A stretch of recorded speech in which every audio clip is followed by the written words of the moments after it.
Hi friends, இந்த வீடியோவில் வந்து நம்ம என்ன பார்க்க போகிறோம் அப்படிங்கிறீங்கன்னா, இப்போ வந்து நம்மளோட கூலி திரைப்படம் வந்து எல்சிவா இல்லையா அப்படின்ட்டு வந்து இப்போ வந்து நிறைய பேர் கேட்கப்பட்ட கேள்விக்கு வந்து நம்மளோட படத்தோட இயக்குனர் லோகேஷ் கனகராஜ் இப்போ வந்து அஃபிஷியலாக பதில் சொல்லியிருக்காரு. ஸோ அதை பற்றி அந்த வீடியோ டீட்டெயிலாக பேச போகிறோம். இப்போ சூப்பர் ஸ்டார் ரஜினியோட கூலி திரைப்படம் வந்து வருகிற ஆகஸ்ட் 14 வெளியே இருக்கிறது. ஸோ இந்த திரைப்படம் வந்து ரொம்ப பெரிய ஒரு எக்ஸ்பெக்டேஷன்ஸ் ரிலீஸ் ஆகுது அப்படின்னு சொல்லலாம். ஸோ இந்த திரைப்படம் வந்து 1000 கோடி வசூலிக்கும் அப்படின்ட்டு வந்து நிறைய பேர் வந்து எதிர்பார்த்துட்ருக்காங்க.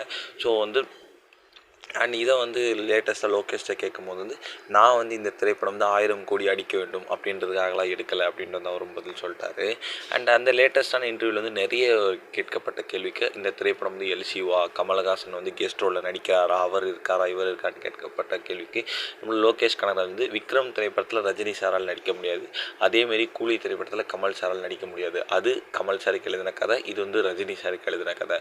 ஸோ 2 பேரும் வந்து இந்த திரைப்படத்தில் நடிக்க முடியாது. அண்ட் இந்த திரைப்படம் வந்து ஒரு ஸ்டாண்டர்ட் ஃபிலிம் தான், எல்சியூ கிடையாது அப்படின்னு வந்து அவரே வந்து ரொம்ப அஃபிஷியலாக சொல்லியிருக்காரு. ஸோ இந்த ஒரு விஷயம் ரசிகர் மத்தியில் ரொம்ப ட்ரெண்டிங்காக போயிட்டுருக்கு.